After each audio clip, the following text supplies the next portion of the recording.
আজই ডাউনলোড করুন আর এনজয় করুন আপনার পছন্দের শো। ওরে এই ভরসাটাকে আমি অন্য কিছু ভেবে সন্দেহ করছিলাম অনির্বাণ। ভুল করেছি আমি, অন্যায় হয়ে গেছে আমার।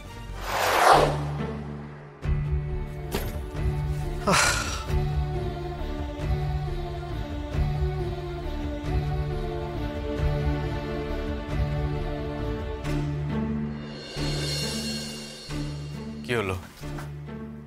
আমি ফ্রেশ হব, খুব টায়ার্ড আমি। খুব রেগে আছো না?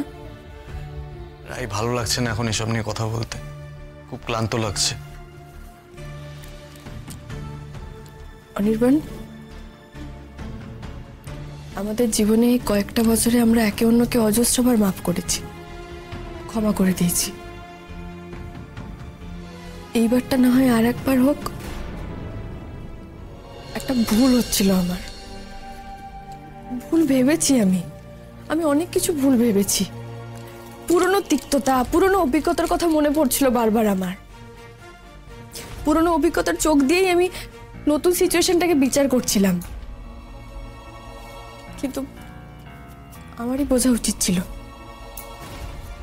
সিমরান খুবই ভালো মেয়ে, অনেস্ট, সাহসী, স্পষ্ট বক্তা।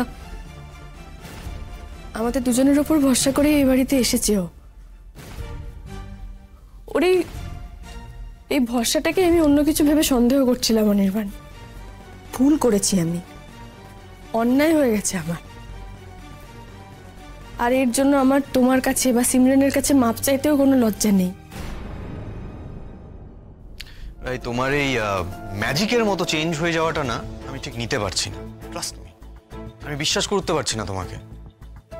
কিরকম লাগছে বলো তো? মানে কোনো হিপনোটিজমের এফেক্টে তুমি এই কথাগুলো বলছো, ওরকমই মনে হচ্ছে। বা হয়তো যে আমি তোমাকে বললাম তখন যে আমার মেয়েকে নিয়ে এই বাড়ি ছেড়ে আমি তোমাকে কোথাও যেতে দেবো না, কাম আরো যা যা ঘটনা ঘটতে পারে সেসবের কারণে হয়তো তুমি তোমার গেম প্ল্যানটা চেঞ্জ করেছো। এই যে সারেন্ডারটা, এটা সেই গেম প্ল্যানেরই একটা পার্ট। শুনতে হয়তো খারাপ লাগবে রাই, বাট তোমার এই চেঞ্জটা না আমি ঠিক মেনে নিতে পারছি না। আমি হঠাৎ করে এরকম উল্টো সুরে কথা বলছি, তোমার অবিশ্বাস হওয়াটাই স্বাভাবিক।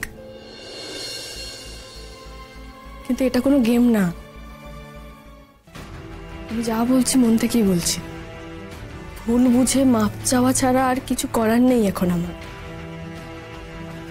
তুমি ধরো না, আমাদের ভালোবাসা, আমাদের সম্পর্কের ওপর থেকে আমার যে বিশ্বাসটা উঠে যাচ্ছিল, সেটা আবার হয়তো আমি ফিরে পেয়েছি। আমরা নিজেদেরকে যত না ভালোবেসেছি, একে অপরকে ভালোবাসার কথা বলেছি, তার থেকে অনেক বেশি একে অপরকে সরি বলতে বলতে, একে অপরের কাছে ক্ষমা চাইতে চাইতে আমাদের জীবনের অনেক কটা দিন পেরিয়ে এসেছি। এনিওয়ে, শুনতে ভালো লাগছে এই কথাগুলো, ভাবতেও ভালো লাগছে। এনিওয়েজ, আমি একটু ফ্রেশ হয়ে আসি, টায়ার্ড লাগছে খুব। বিশ্বাস করবে না আমায়? আমি বিশ্বাস করার কে রাই? বরং তুমি নিজের মুখোমুখি দাঁড়িয়ে নিজেকে জিজ্ঞেস করো, তুমি আর কতবার আমাকে সরি বলবে? কারণ আবার সেই এক ঝামেলা, এক সন্দেহ, এক অশান্তি। তাই সত্যি কথা বলবো, আমার না সয়ে গেছে এসব। আমি কি দেরি করে ফেললাম অনির্বাণ? তুমি আমায় মাফ করবে না?